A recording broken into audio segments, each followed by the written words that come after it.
Hello, কি বলতে দিয়েছেন বলেন না। দেখা করতে যাচ্ছি, আমি আপনাকে অ্যাড্রেস টেক্সট করে দিব, আপনি এখানে চলে আসেন তাহলে। কি খাবেন? কথা বলবো, একদমই কিছু খাবো না। ইটস ওকে, নার্ভাসের মতো কিছু নেই, ফ্রেন্ডলি টক। আপনি আমাকে দেখতে গিয়েছিলেন, আপনার ফ্যামিলি হয়তো আমাকে পছন্দ করেছে আর এখন বিয়ের কথাও আগাতে পারে। দেখবেন বিয়েটা হবে না, কেন?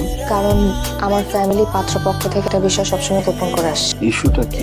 আমি যখন ক্লাস 10-এ পড়ি আমার আগে বিয়ে হয়েছিল। পাত্রপক্ষ আমাকে দেখতে এসে দাবিন করে রেখে যায়। পর অবশ্য জানা যায় যে এটা ভালো ছিল না, এই জন্য বিয়েটাও আর আগায়। পর যতবার বিয়ের কথা হয়ে আমার পরিবার প্রতিবারই ব্যাপারটা লুকিয়েছে। আমি আমার সম্বন্ধ কোনোভাবে দেওয়া যাচ্ছিল না হয়ে আমাকে ঢাকায় বোনের বাসায় নিয়ে এসছে যাতে বিয়েটা দেওয়া যায়। তো বিষয়টাতে কিন্তু দোষের কিছু নেই, আপনি এত বড় করে কেন দেখছেন? আপনার জন্য ব্যাপারটা খুব স্বাভাবিক হতে পারে, এটা আমার জীবনে অনেক বড় একটা দোষ। প্লিজ আপনি বিয়েটা ভেঙে দেন, আমি আর বিয়ে করতে চাই না। আমার জীবনে কারো করুণার দরকার নেই।